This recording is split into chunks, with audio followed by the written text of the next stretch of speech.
Welcome to Ceasefire, where we seek to bridge the divide in American politics. I'm Dasha Burns, Politico White House Bureau Chief, and joining me now on either side of the desk, two guests who have agreed to keep the conversation civil even when they disagree. California Democratic Congressman Khanna and Nebraska Republican Congressman Don Bacon. Thank you both so much for joining me. Thank you. Well, let's start with the fact that some people may be surprised by that you two actually kind of like each other. These are the kinds of secrets we'd like to expose on this show. No secrets. No, I'm just You both serve on the House Armed Services Committee, and yeah, you're friends. Can you talk a little bit about that relationship? We traveled to Mexico together, had a great time, and we want to strengthen our, our relations with Mexico. Had a great time traveling with Roe, and we've also worked on some legislation. I find, you may not agree with a Democrat on everything, but you can find areas where you do agree, and that's where you work together. And we both agree that tariffs are a tax on consumers, and it's the most regressive tax of all, if you ask me. So we've worked well together on that. Rob? Well, I've always respected Don Bacon's service to our country. I mean, 30 years as a general in the military. So he chairs the subcommittee on advanced technology, emerging technology, and I've been ranking member. And we've had a great relationship. He asks really smart questions, especially in classified briefings. I said, it's nice to be with a member who knows what they're talking about. And we've had areas of common ground, areas on tariffs where we've been opposed to this coffee tariff. I think our joint bill made a difference, and now the president has said that he's not going to have these tariffs on coffee. And we've worked together in going to build a better relationship with Mexico. So bipartisanship can actually work and get things done. I mean, your committee, the Armed Services Committee, is that more bipartisan than some of the others in the House? Yeah, there's 20 committees in the House, and I think the Defense or the Armed Services Committee is the most bipartisan one in my view, and I've had a chance to look at them all to some degree. And we're on the Cyber Subcommittee, and it has been a great partnership. There's really, I can't think of a thing that we've disagreed on the Cyber Subcommittee. There's not really a Republican or a Democrat view on cyber. Right. It's about protecting our country. And so we've been, I think, a great team. And I would say, the Republicans and Democrats like on our subcommittee have been great. I think there are a lot of issues that are coming up in this political moment that are less left or right and more just challenges that we're all facing as a nation. I mean, our national security is obviously a huge deal, and this week the so-called Signalgate report came out detailing the Defense Secretary's sharing of information about a pending military attack in Yemen on the Signal chat. Have you both read the report, and what conclusions are you drawing from it? You want me to lead off? I think Bacon's been tougher on this than even I have. Well, being a 30-year Air Force guy, it really bothered me when the reports initially came out. And it was pretty clear to me that he had released information about 2 hours before the attack on Signal, which is an unclassified application, launch times, target times, and the report that came out. Your experience, what this means for actual military members. It was we call it an operational security violation at a minimum. But that information was clearly classified to me because it was attack plans before an attack. And so, to me, it was a pretty clear violation. But I read the report yesterday, and I was very, frustrated because the Secretary of Defense's office said he was completely exonerated in the report. Right. Well, I got to tell you, it was not. It was pretty clear to me. In fact, there's a paragraph, and it's unclassified, in this classified report, but the unclassified section, and I think it was been put out today in a public report, it said that he released sensitive information that would have undermined the mission if Yemen would have got that. And when you put something on an unclassified application like he did, Russia and China are definitely monitoring his personal phone. You can take that to the bank. And so for him doing this stuff on his phone is being monitored by foreign intelligence, and they could have, if they wanted, sent that information to Yemen, and it doesn't appear. I mean, the missions are still successful, but he could have compromised the whole thing. He could have put our pilots at risk. So the official response from the Pentagon Press Secretary Sean Parnell is that the Inspector General review is a total exoneration of Secretary Hegseth and proves what we knew all along. No classified information was shared. The matter is resolved, and the case is closed. They're saying that he has the authority to declassify, and so it's not true. I read the report. It does not, and it's That's what bothers me about this secretary and his team. He doesn't take responsibility. What I expected from him, as a general, or if you're a CEO in any company, you make a mistake, you own up to it. You say, well, I made a mistake. I learned from it. I won't do it again. But instead, he even denies that he did anything wrong. And that's what bothers me more than the actual violation, this refusal to take responsibility. Congressman Khanna, what do you think Congress can and should do about this? First of all, let me say I agree with Representative Bacon. It gets to the anger in this country, elite impunity, this idea that people can do things that violate the rules or law and not have any consequences. I mean, it is the height of naivety to be putting things on Signal. Congressman Bacon and I know that our phones can be monitored by the Chinese or adversaries. We have to go to a SCIF when we want to see classified information. We would never put anything classified on a phone, on email or Signal. So at the very least, he should take responsibility and understand that he's putting the troops at risk. They're the most courageous people in America who wear the uniform and go away from their families and risk their lives. And we all owe them that obligation. I think if he had done that, and he had said, look, this was a mistake, people would have extended probably some grace. But he hasn't done it. And now on Venezuela, what bothers me the most there, and I just want to say this, is he's throwing the admiral under the bus. Like the admiral, these are the people who dedicate their whole lives to serving our country. Have some guts. Stand up for what you did. Don't throw our admirals and generals under the bus. Yeah, so let's take a step back on Venezuela, because this is another story that has Hegseth in the headlines this week. Both the House and Senate Armed Services Committees want answers on that second strike the Pentagon ordered on drug traffickers in the Caribbean in September. The White House and Defense Secretary are disputing a Washington Post report indicating that Hegseth personally ordered the killing of survivors in the first strike. So there was a first strike. Some survivors, they ordered a second strike to, quote, kill them all, as the Washington Post report said. Here is Hegseth earlier this week describing his involvement during the strikes in question. I watched that first strike live. As you can imagine, at the Department of War, we got a lot of things to do. So I didn't stick around for the hour and 2 hours, whatever, where all the sensitive site exploitation digitally occurs. So I moved on to my next meeting. A couple of hours later, I learned that commander had made which he had the complete authority to do. And by the way, Admiral Bradley made the correct decision to ultimately sink the boat and eliminate the threat. He sunk the boat, and eliminated the threat. And it was the right call. We have his back. Congressman Bacon, what do you make of that response? I think this morning, the chairman, Rogers, and the ranking member, Smith, the Republican and Democrat leadership of the Armed Services Committee, met with the Admiral, the JSOC commander. I believe we want to get the facts. I don't think it looks good. But I want to wait before I make hard judgment to get the facts. And I know that Chairman Rogers is dedicated to getting the facts on this. You know, the Washington Post article was, I consider, damning. It was very harsh. New York Times came out with something a little less critical. So I think let's get the facts. Yeah, the words like war crimes have been thrown around. Are you concerned that could have Well, happened? if it was reported, if the report was accurate in the Washington Post, it is.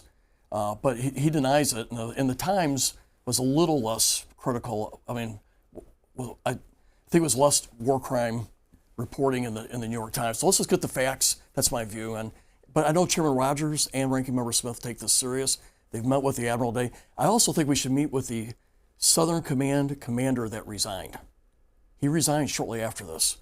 And you want to bring him in a classified or unclassified? Well, we should, either way, we should get him in and have him explain why he resigned, because it was probably tied to this event, because he resigned after this incident. Congressman Khanna, what do you make of all this? Well, first, it's the dripping cynicism that offends me. I mean, saying, oh, we have the admiral's back, as if he doesn't know, as if the American people don't know what he's doing. He's trying to say it was the admiral that made the decision, not me. He needs to come before the committee, the Armed Services Committee. Do you agree with that? Should Hegseth testify? Absolutely. And he needs to explain to the country what he did. When he says the second boat was sunk because there's a threat, what was the threat? I mean, that's the question. Did he give the order or did he not give the order? What does the admiral think? Now, I have confidence, actually, like Representative Bacon and Chairman Rogers and Ranking Member Smith. I don't always agree with Chairman Rogers, but he's a man of integrity. He takes it very seriously, these issues, and I'm very glad that the two of them are meeting with the Admiral. But after their meeting, and we're going to debrief with them, and I trust their judgment on these issues. They care about the rule of law on these issues. But after that, we should have Hegseth come before the committee, not in a political way, for him to explain to the country what happened here. Yeah, that was, I was going to ask you, Congressman, do you think for the public, number one, the video that was presented to the ranking members, should the public be able to see the video of that second strike? And number two, should there be public testimony on this? Yes, I think it's hard to show the video as well. I mean, they show snippets of it already.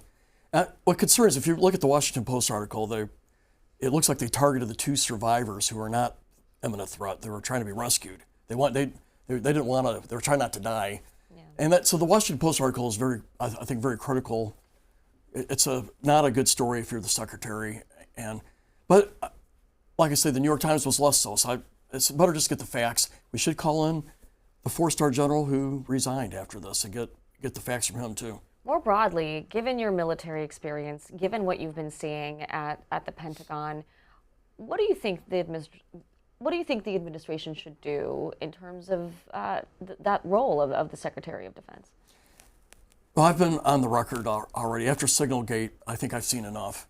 What I really wanted to see was someone take responsibility, own up to a mistake, and then when he blamed the media or the journalist for the story, it ruined his credibility. And he had some issues going into the hearings, but once he got confirmed, I said, well, let's give him a fair chance. But what I've seen is what I call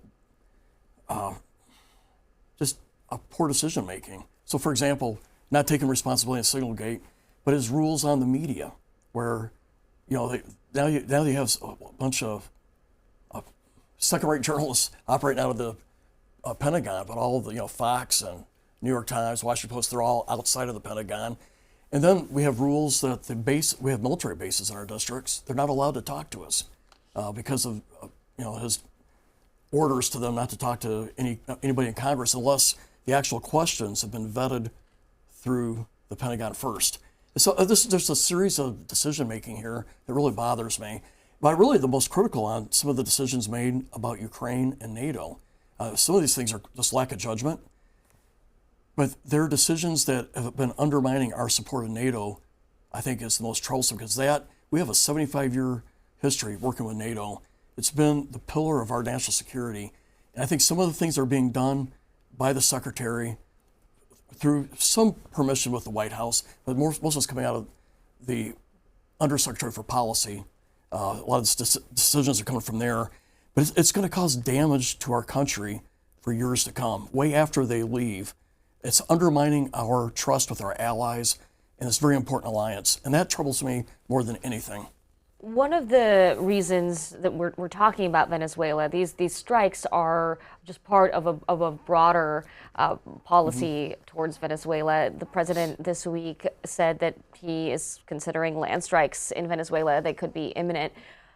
There's this tension that we've seen play out throughout this first year of the administration of the executive branch versus legislative branch, and who does what when it comes to tariffs, when it comes to war and peace. Congressman Khanna, on the issue of Venezuela, how much is Congress being left out here? We should not have a regime change war. I mean, the American people voted for Trump because he said he didn't want regime change or endless wars. And so I support war powers resolution to make sure that we don't start another war in Venezuela. But on the question of the Secretary of Defense, look, I would support Representative Bacon to be the Secretary of Defense. And it's not kumbaya. We have a lot of disagreements. I usually vote for a lower defense budget. Representative Bacon votes for a higher defense budget. We have differences on the Middle East. But what I know about Representative Bacon is he would take the law seriously. He understands the consequence of striking innocents in the Caribbean, that gives license to Xi Jinping or Putin to say it doesn't matter what the rules of law are or what the rules of war are. This is not the way America does business. We are different. We follow the rule. This is the way Putin acts. This may be the way that Xi Jinping acts. And I just want someone there who I can trust, even if I disagree with them, that they're going to follow the Constitution and the rule of law. Yeah, Congressman Bacon, Chuck Schumer, Senator Schumer said he wants to invoke the War Powers Act if the president keeps taking action here. Should Speaker Johnson sign on to something similar? Would you sign on to make sure that Congress has that and defends that power of war? Short answer, yes. It was one thing when he sunk the first couple of boats, but now they fit, I don't know, approximately 20. At some point, when you have continued hostilities, you have to get authorization from Congress, and they have not. And they need to make they need to do a better job explaining why we're going after these boats, which they have to some degree. But what we're really interested in, what is the intelligence showing that these boats actually have drugs on them?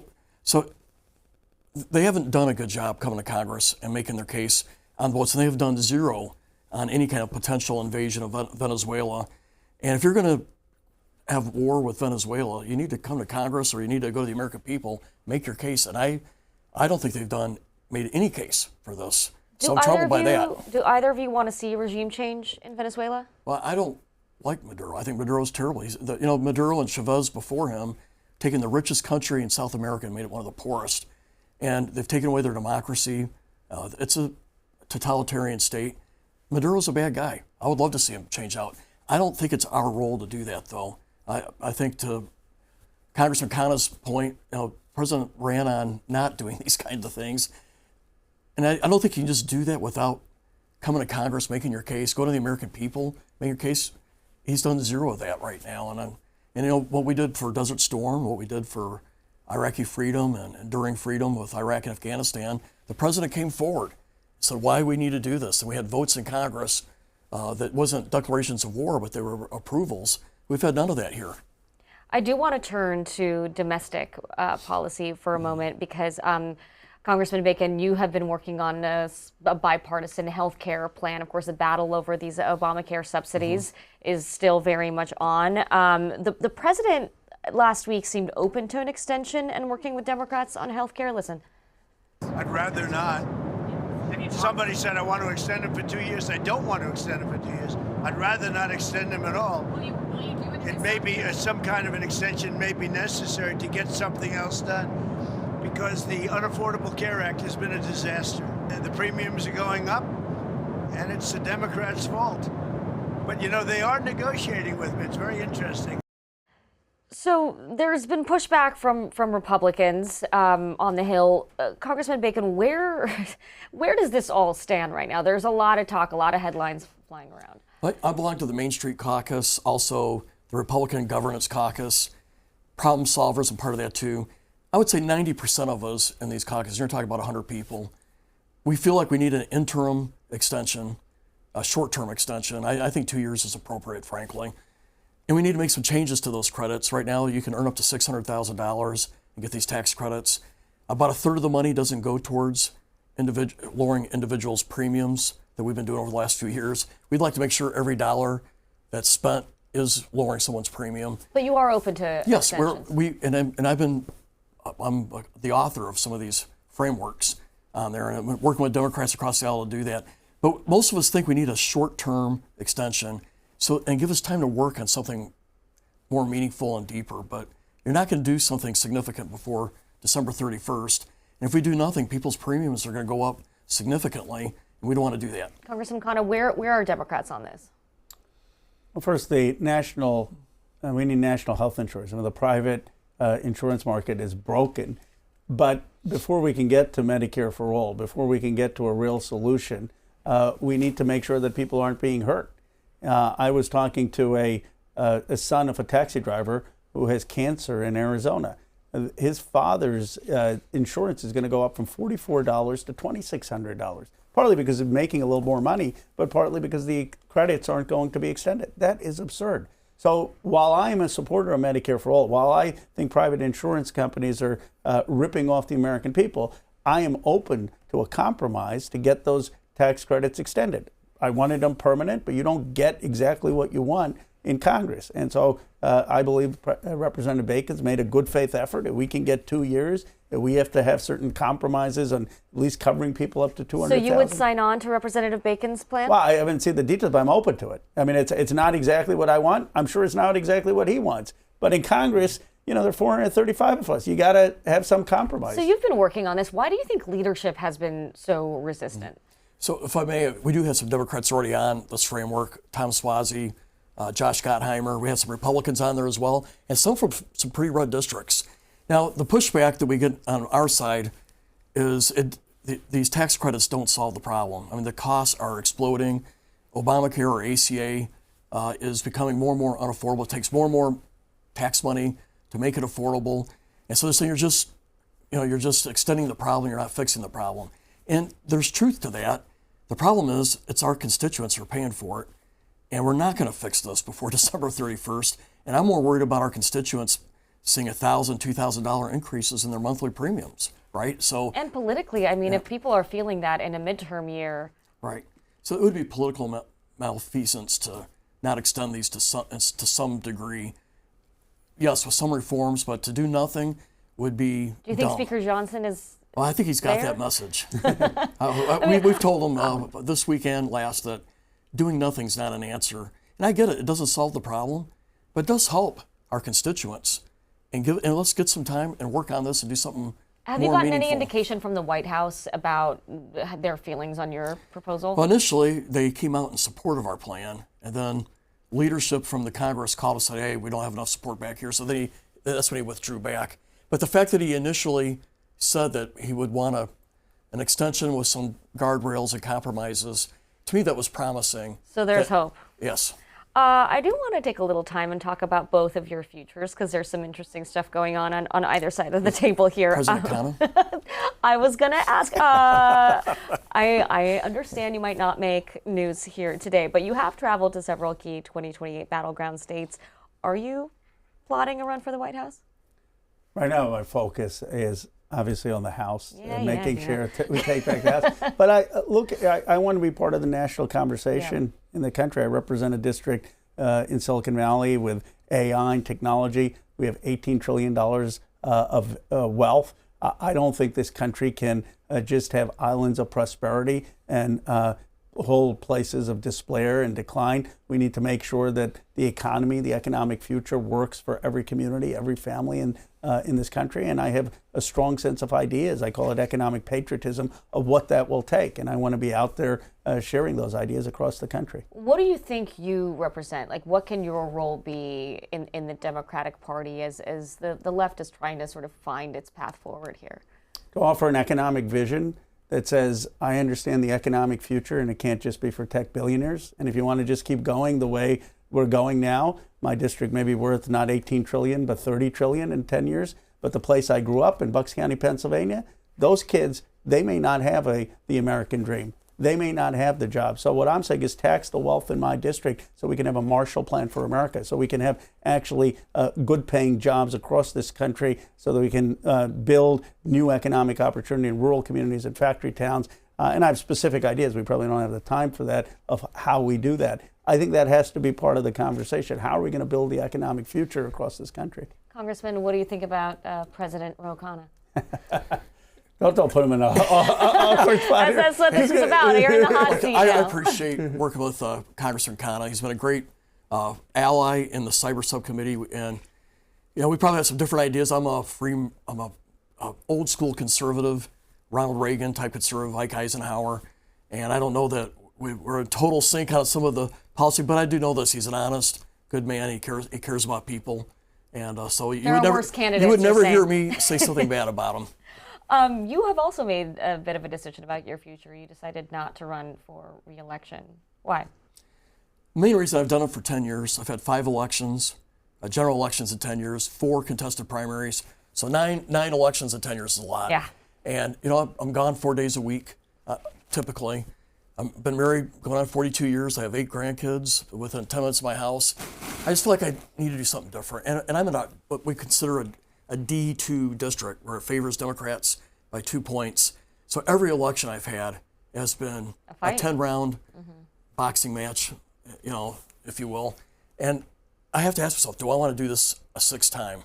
And I just got to the point where I'd rather do something new. And And I've been born with the bug of loving my country, being involved in politics.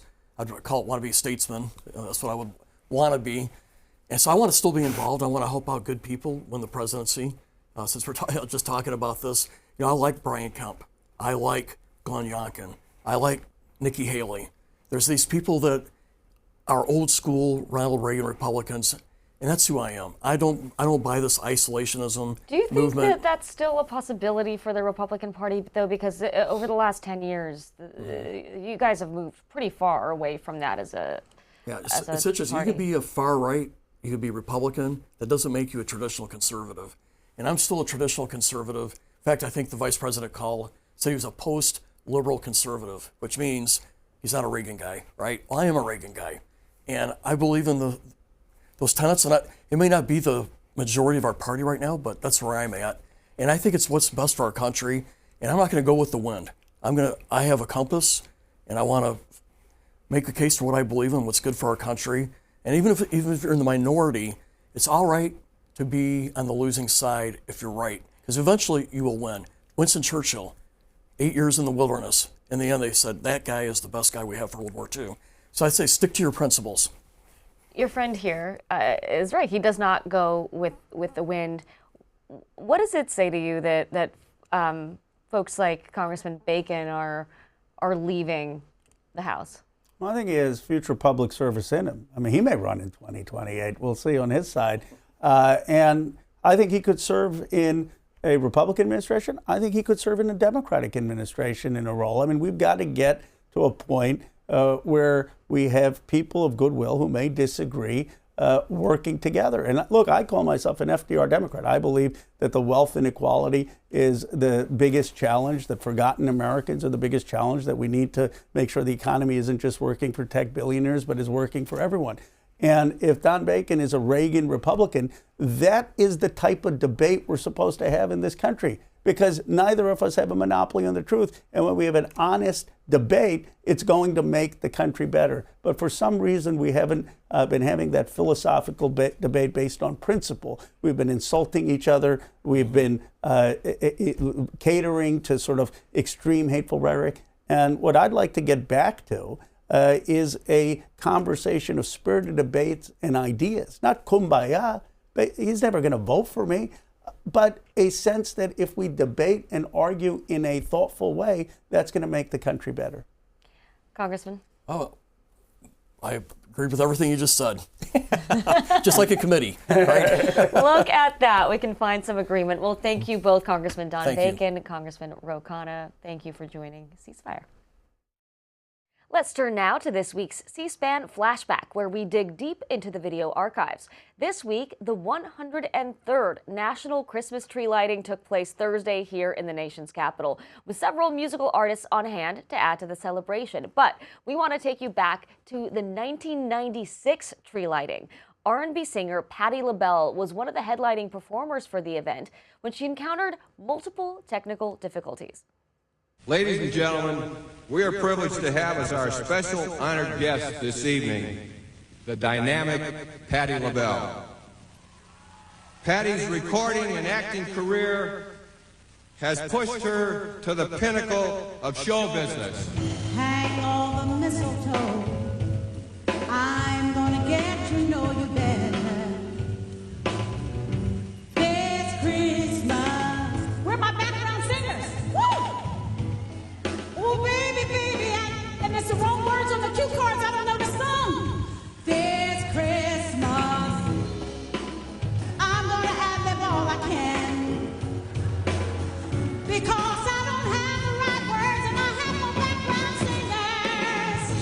Oh my God, this Christmas, lights sprinkle all around. Next car, honey, next car. Woo! Woo! LaBelle, the professional that she is, made sure the show went on despite no backup singers, no lyrics, no cue cards. Eventually, the backup singers did arrive to help finish the memorable performance strong.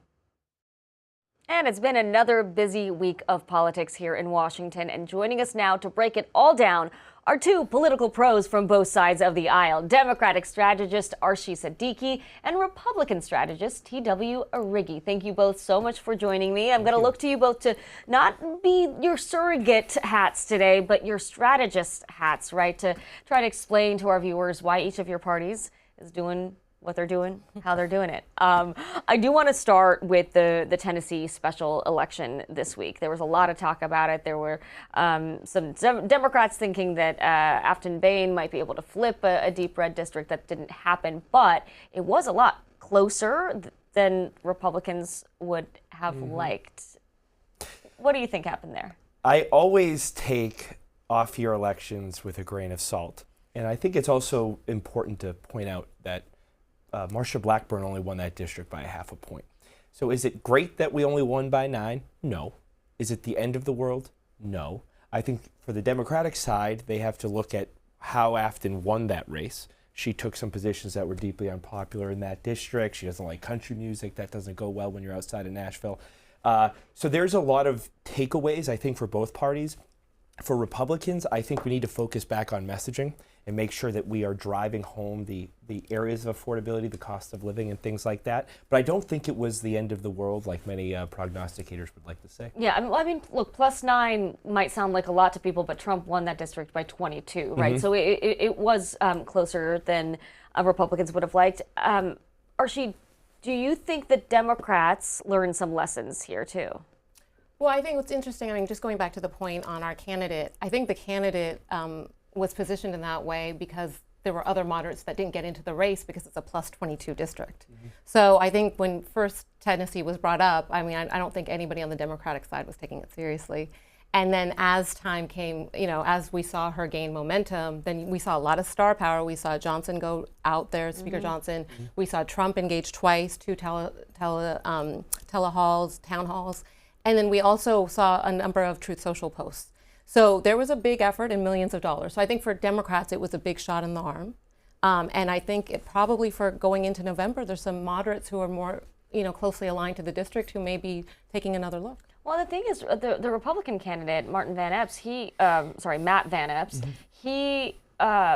really had a pretty solid resume in terms of what voters there would like to see. So I think that's another reason I'm hearing from various Republicans some concern, like he should have run away with it, and he didn't. Yeah, I can take that criticism pretty well. But I would go back to a larger fact that in these off-year elections, turnout's always tough. And the energy right now is with the Democrats. It's not with the Republicans. So how do you turn them out to vote? You were right. Speaker Johnson went. President Trump spoke a lot about it. But still, to get a 22-point advantage, you need massive momentum on a national scale. And that's hard to reproduce. And my question really is, given what you were just saying about the moderate candidates not jumping in, it reminds me of 2010 with Republicans, when we got a lot of that far-right Tea Party movement jump into races, win primaries, and then lose winnable races. I'm wondering if that gets duplicated this time around on the Democratic side. Well, that goes to my next question for Democrats. I mean, as you look towards 2026 and even further towards 2028, there's been momentum with the November special election, with this election, but the midterms in political years, you know, it's a long ways away. How do you build on that? Absolutely. I mean, I think you build on it. I mean, midterms are very different than presidentials, and we saw a model of success last cycle, even though it was a very tough year for Democrats. You saw Democrats who hyper-focused on their districts and were really responding there. They did well. So you look like a Stephen Horsford or your Alyssa Slotkin or a Pete Gallego. All of those folks, they really focused and doubled down on where they were running. So I think that is actually the template from going forward. For Democrats, and I think enthusiasm, you know, it's been a tough year for Democrats across the board. So I agree with you that special elections in and of themselves are not dispositive, but I think Democrats needed some of that momentum to kind of get everything going, and I think we see some of that momentum really building now. Guys, the current Congress is on pace for a record number of departures. More than 40 House members are not running for re-election. And take a look at this headline from Axios. Mike Johnson's red alert on members quitting Congress. Quote, Republican retirements and resignations are outpacing Democrats by nearly 2-to-1 ratio in the first 11 months of the year. It's not a great sign for Speaker Mike Johnson, who needs to worry that early GOP retirements could strip him of his gavel this year. TW, what's going on? Yeah, and they didn't even mention Nancy Mace potentially leaving as well, which I find irresponsible at best. It's not good, and it's not unusual. We saw a lot of Democrats leave last cycle early, head for the exits. In these midterm elections after a presidential win, usually doesn't go well for the party in charge. It's usually the kick the bums out mentality. But it's going to be really hard because there's still a lot of work left to be done. You know, with the shutdown not there, we didn't get a lot done for months. We have a lot to get accomplished before potentially a flip in power. And Donald Trump realizes that his window for getting what he wants to get done and the legacy projects done is closing. I understand people don't want to be involved in those tight races and battleground districts and what have you. But if we start bleeding votes in the middle of the term, like we are right now, that spells a far bigger problem for the party. We need to fix it, and President Trump needs to get involved. You had worked with Speaker Pelosi. From your vantage point, what are you seeing in terms of how Speaker Mike Johnson is handling this, should handle this? What's going on? Well, I would say I wouldn't want to compare the Republican conference with the Democratic caucus because they're very different. We're a big tent party, as you well know. Well, but actually, I think that contrast is an interesting point, right? No, absolutely. I mean, I think what I find most fascinating is that the speaker, generally, when you are in a situation like that, first and foremost, it's protecting your vulnerable members, your marginal members. We haven't seen that kick in yet because, you know, the Affordable Care Act subsidies, that's a great example. You know, there was this mantra that reopen the government and we'll start negotiations. There have not been any bipartisan negotiations at the leadership level. All of those are going on the rank and file member level. So I think first and foremost, when I was in the Speaker's office, and that is where Speaker Pelosi also doubled down when we were in the majority or trying to get the majority, the seats that take to win, and the agenda needs to be driven by those moderates. I mean, look, right now, these subsidies are posing a huge problem for Republicans. What needs to happen to protect vulnerable members, as Arshi's saying? Yeah, and absolutely. And I saw this back in 2018 when I worked for Mimi Walters in the battleground district in Southern California. She ends up losing in large part because of healthcare debate and the Republican alternative to Obamacare, which really was ill thought out. You are absolutely correct. The moderates do need to take a bigger role here, and that's why I thought it was important that originally Donald Trump, it was rumored to have said we wanted a 2-year to kick this down the road so we don't have to talk about it during the election. Look, everyone knows healthcare is broken. The subsidies are propping up a broken system. But we do not want the American people, especially not moderates who have to deal with this every day, paying for those mistakes of Washington. And I can tell you, working with people in battleground districts across this country currently, they are hearing from their constituents, they're getting letters in the mail from their insurance companies about increasing premiums. We have solutions that, broadly speaking, people agree with, whether it's price transparency, which cuts across the aisle, which is negotiating drug prices, the issues with the pharmaceutical industry, the issues with the hospital industry. There are areas where we can come together, but it's going to take a whole of government effort and bring on Democrats as well to get that ball across the finish line. Why do you think leadership in Congress has been so resistant to engaging here? Well, I think on the subsidies issue, it comes down to propping up and the continuation of the Obamacare system as we know it. Sure, but politically, they know that if nothing gets done here, it's going to potentially lose them the House. Well, I'm not so certain that Mike Johnson is saying we're not going to do it at all, and I haven't really heard many people say we're just going to let people's premiums expire. I've heard every Republican almost say we need a new fix to it. The question is timing. Right. And that's why I regret this shutdown being going on for so long and why I was so angry at times with Democrats for holding it down, because we need that time to negotiate. And I wish it was done sooner. We all do. But we're in this situation now. We need to get moving forward. And Speaker Johnson is trying to appease a party that right now is very split and on a razor's edge. What's the Democrat play here? Well, I mean, I think what's interesting about this is that Speaker Johnson today could decide to put something on the floor, and you'd have a bipartisan vote in the House and Senate, a bridge to have this discussion. Because I think when you talk about the shutdown, even though the shutdown was happening, the shutdowns in the past, usually, Democratic staff and members would complain that they had to work harder because you have to work to reopen the government. So those discussions could have been happening all along. They weren't. There is an opportunity to have a bridge to give some more time for this discussion. So I think that first and foremost is that can you create that bridge for another discussion, but the American people can't pay the price. No, I agree. Well, Mike Johnson said there was some reporting earlier today that he is considering putting something on the floor next week. Yes, and from that reporting, it appears there's a few different options of what that could look like. So we'll just have to wait and see. I'm sure there are tons of negotiations going on right now among the Republican Party. What's palatable? What can we do to not make this a political football that we have to deal with in 2026, but deliver for the American people so they're not carrying the weight on their backs? So we'll have to wait and see on that. I'm glad he's engaging and understands the need for it right now.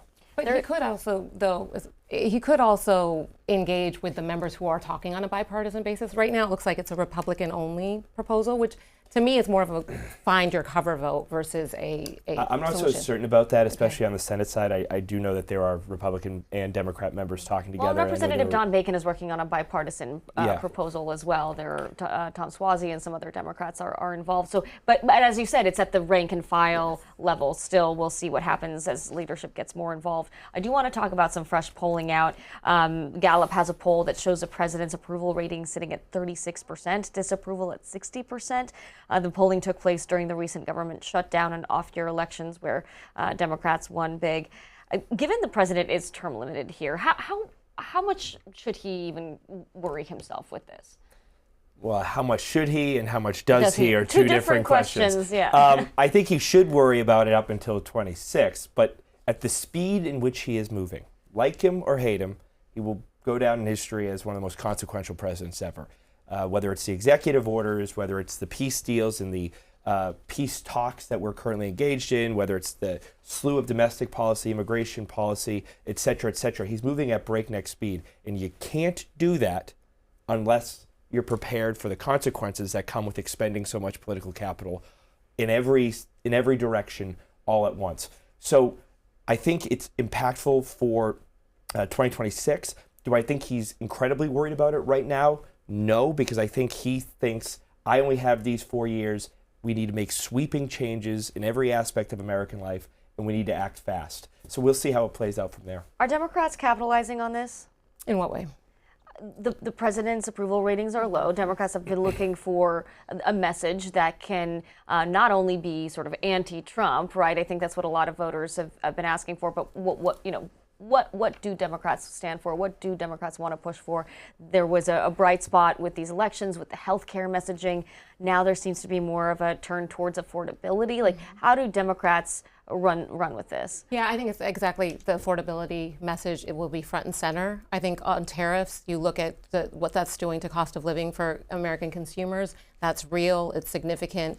So I think tariffs will be one of the pieces that Democrats talk a lot about as we go into next year, but it will be across the board on affordability, housing, all of it. I think Democrats want to make sure that they have this affirmative vision that's very tailored to each of these districts. And I think, going back to that, I think we're also going to, with these low approval ratings, I think we're going to see more Democrats put their hat in the ring for running for some of these seats. How do Republicans handle this? If the president doesn't care all that much right now about his approval ratings, he wants to get a bunch of stuff done, but you do have vulnerable candidates in 2026. There's always a debate about how closely do you run to the guy in the Oval Office. What do you think? Well, I think it's going to be a district by district or state by state basis. I mean, you look at, say, New Hampshire. If Johnny Sununu wins that primary, he's going to have a MAGA pass, right? He's going to be able to run that race as he sees fit. Susan Collins, the same thing. It's going to be a state by state, district by district thing. But to your point, Arshi, you're right. It's always going to be the economy, stupid. Always has been, always will be. You mentioned tariffs. It is true that if prices, we see an upward trend due to those tariffs, that could be a problem. President Trump's opinion is that with the changes he's making in energy, with the new markets being opened up in these new trade deals, with cheaper goods becoming, you're actually going to see downward pressure. We'll see how that all works out. But at the end of the day, if all these sweeping changes, which take time to marinate, end up helping in the economy, I think we're having a completely different conversation in 6, 7, 8 months. Right. It's not just the messaging, it's also the reality that people are Right. experiencing, right? But on the messaging, Democrats, there seems to be widespread consensus that Democrats benefited from talking about affordability. Republicans did not talk about affordability enough. The White House plan is to have the president talk about affordability more. We've seen that. However, he's mostly been saying that affordability is a Democratic scam. How do you, as a Republican strategist, talking to members of Congress and potentially talking to folks at the White House, like, how would you advise Republicans to handle the affordability message right now when the guy at the top is not delivering it in the way that I think a lot of people would like? Well, it was James Blair at the White House who said right after the elections in To me. November. Yeah, to you. Sorry Actually, about yeah, that. that I interview. apologize. Yeah. Said, we need to talk about affordability. It's the number one issue by a long shot, and we can't be stuck in what worked 2 years prior, or a year prior, I should say. So yeah, I think Republicans need to focus their messaging on what the people are feeling. President Trump has his opinion because we see gas prices going down. We do see the price of certain commodities and groceries going down. So in his mind, he's like, I am making progress. Don't you see it? And the problem is we got to talk about it, but until people feel it in their pocketbooks or their wallet. I mean, does he run the risk of Joe Biden's problem where he was saying that the economy is great and people were like, that's not how I feel, and he's on the tone deaf? We'll see this coming year when campaign season heats up how his rhetoric is and what he does on the stump when he travels all over the country, which he said he's going to do, and go to these battleground districts if they want him, or go to some other states that are important. We'll see how that messaging comes up. Obviously, he's, like we just talked about, he's done a lot. He's trying to accomplish a lot in a short period of time with the economy, with foreign policy. And every president always feels like if they get something done, they want to get the credit and the adulation for it. Take some time for what he has gotten done to make its way into the economy and be felt by the people. I mean, I'm with Dasha on this in the sense that it's eerie how similar it is to the Biden messaging. Like, we passed these bills, you should be feeling better, the stock market's great, et cetera, et cetera. It is very similar. And I think Democrats really paid a price for that in the election. So now I will say the president is a very skilled political force, and a year is a long time in politics. I mean, we know right now, 1 year made a lot of a difference, I think, for Democrats to find their footing, but there's a long way ahead. And so I think for Democrats, it's going to be really so important to be focused and on getting into next year. And as you said, we'll see what the actual reality is. What are gas prices? What are electricity prices? What's going on at the grocery store? How are these tax cuts going to impact people? That's all yet to really set in.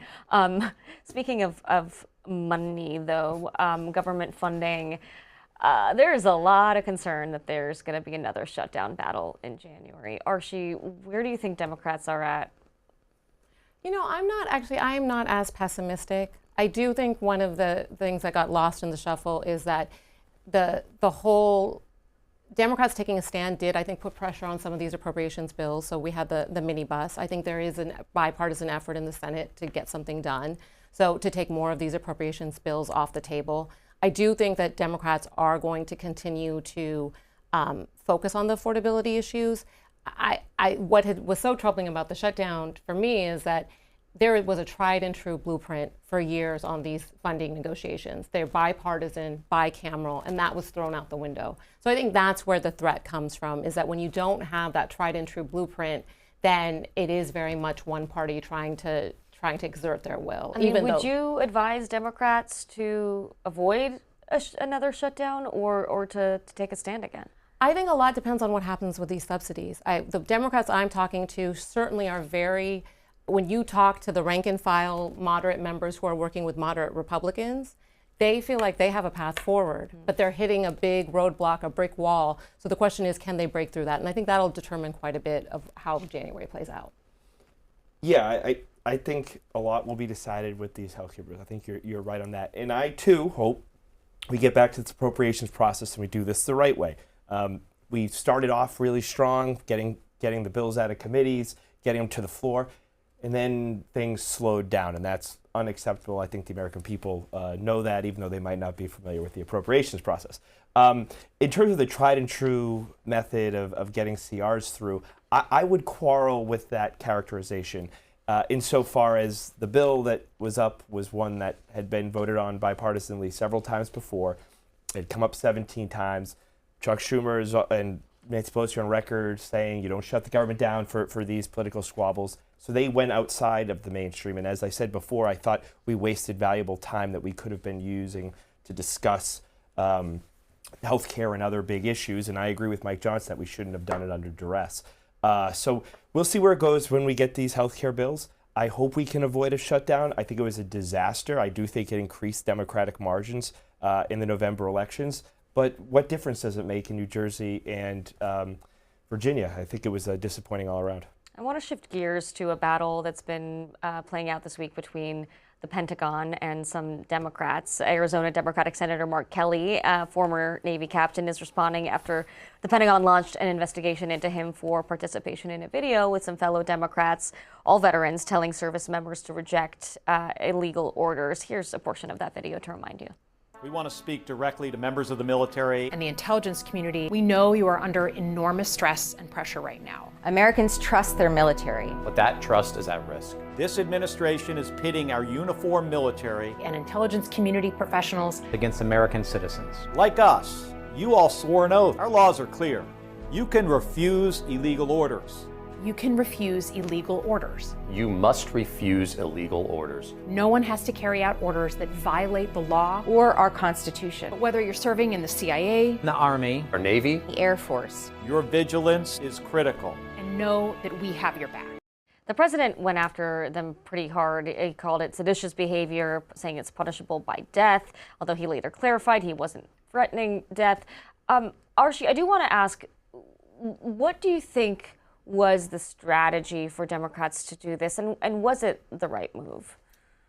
I think absolutely it was the right move. I'm a little bit stunned that we're in an environment where upholding the Constitution is something that is being questioned. So for these members, I think they were trying to send a message to the military that we have your back. And we are living in a world where there have been some efforts at intimidation and creating this environment where people keep their head down. And I think what the members were trying to do here was to show and demonstrate that they would have the military's back on these types of issues. TW, do you think that the president's rhetoric on this went too far? Do you think the response from the Pentagon is appropriate? What's your take?